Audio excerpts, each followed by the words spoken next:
అయితే ఆర్టీసీ సమ్మెపై మంత్రి పొన్నం ప్రభాకర్ స్పందించారు. ఆర్టీసీ కార్మికులు సమ్మెపై తొందర పడొద్దు అని కోరారు. ఆర్టీసీ విలీనము యూనియన్ అంశంపై కమిటీ నివేదిక తర్వాత నిర్ణయం తీసుకుంటామన్నారు.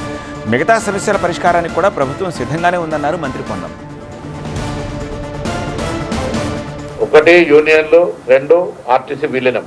అది కమిటీ వేయబడ్డది. కమిటీలో దానికి సంబంధించి ఆరా జరిగినటువంటి 10 సంవత్సరాల క్రితం ఆర్టీసీని మూసేస్తా అన్నటువంటి వాళ్ళు ఏ విధంగా దానికి సంబంధించి జరిగింది, ఆధారబాదరగా ఎన్నికల ముందు ఎటువంటి సంప్రదింపులు లేకుండా జరిగింది, అవన్నీ కూడా ఒక కమిటీ నిర్ణయం చేయాల్సిన అవసరం ఉంది. సిబ్బంది పరంగా ఏ సమస్య ఉన్నా వాళ్ళ డిఏ ఇచ్చినాం, వాళ్ళ పిఆర్సీకి సంబంధించి ఆలోచన చేస్తున్నాం, పాత పిఆర్సీలు ఇచ్చినాం, వాళ్ళ కారుణ్య నియామకాలు చేస్తున్నాం. మొట్టమొదటిసారి 3 మెన్ కమిటీ వేసి డిస్మిస్ అయిన వాళ్ళకు కూడా దాదాపు 300 మందికి ఉద్యోగాలు ఇచ్చినాం. ఇన్ఫ్రాస్ట్రక్చర్ పెంచుతున్నాం, బస్సులు పెంచుతున్నాం, ఉద్యోగ నియామకాలు చేపడుతున్నాం. కాబట్టి ఇప్పుడే గాడిన పడుతున్న ఆర్టీసీని మూలిజే నక్క మీద తాటిపట్టు పడ్డట్టుగా ఇటువంటి ప్రేరేపితమైన అంశాలకు దయచేసి అట్రాక్ట్ కావద్దని నేను కార్మికులందరికీ హృదయపూర్వకంగా విజ్ఞప్తి చేస్తాను.